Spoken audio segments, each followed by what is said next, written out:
Китайские правоохранители провели в Восточном Туркестане акцию по поимке так называемых мафиози, принуждая народ шпионить друг за другом. По сообщениям Туркестан Таймс, местное управление 11-го района поселка Базар-Бостан близ Тарымской долины заставили жителей писать доносы на своих соседей, которые ранее отращивали бороду, имели коврики для молитвы, совершали намаз, читали религиозную литературу и принимали участие в незаконных религиозных мероприятиях, таких как празднование Дня Разговения и Курбан-Байрам.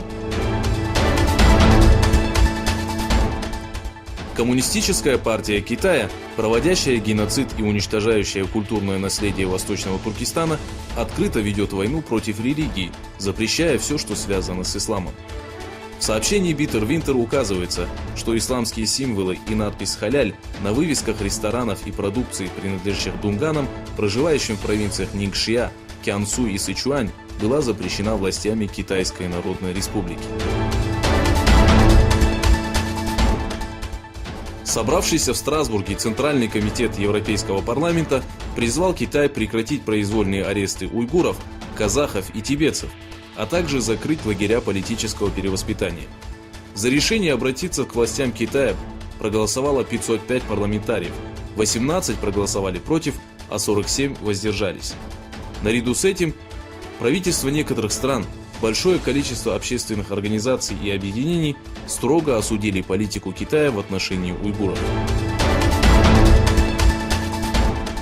Министр юстиции США Уильям Барр и спецпрокурор Роберт Мюллер заявили, что доказательств о скрытом сотрудничестве Трампа и его избирательной кампании с Россией не найдено. Генеральный прокурор США подчеркнул, что несмотря на попытки России повлиять на итоги выборов, Москве не удалось установить скрытый контакт с Трампом и его окружением. Военные источники Турции опровергли обвинение главнокомандующего сухопутными войсками Греции, который заявил, что турецкие истребители преследовали его на пути к острову Меис.